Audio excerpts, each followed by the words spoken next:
تندرستی ہزار نعمت ہے، مگر ہمارے معاشرے کے بیشتر افراد اس نعمت کی پرواہ کیے بغیر پان، چھالیاں اور گٹکے کا بے دریغ استعمال کرتے ہیں، جس کے باعث انہیں منہ کے سرطان کا مرض لاحق ہو جاتا ہے۔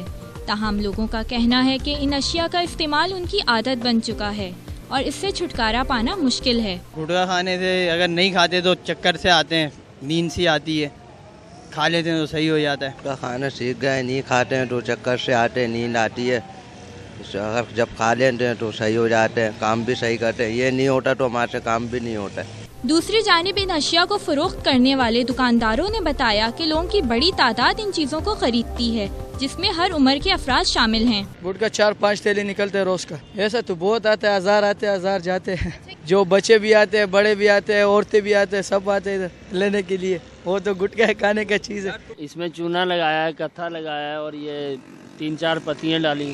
پولیس والے ہمیں نہیں پکڑتے، بہرحال KMC کی پرچی چلتی ہے، 10 روپے کی روز پرچی۔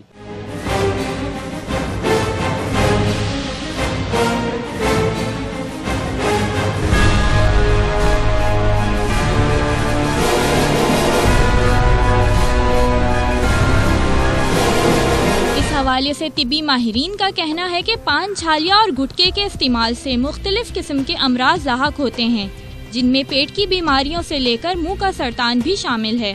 دیکھیں، گٹکے سے 3 طرح کی بیماریاں ہیں۔ ایک تو ڈائریکٹ جو گٹکا کھانے کی اس میں تیزاب ہے، اس کی وجہ سے منہ اور زبان کی بیماری ہے۔ ایک لانگ ٹرم بیماریاں جس میں کینسر شامل ہے، وہ آ جاتا ہے۔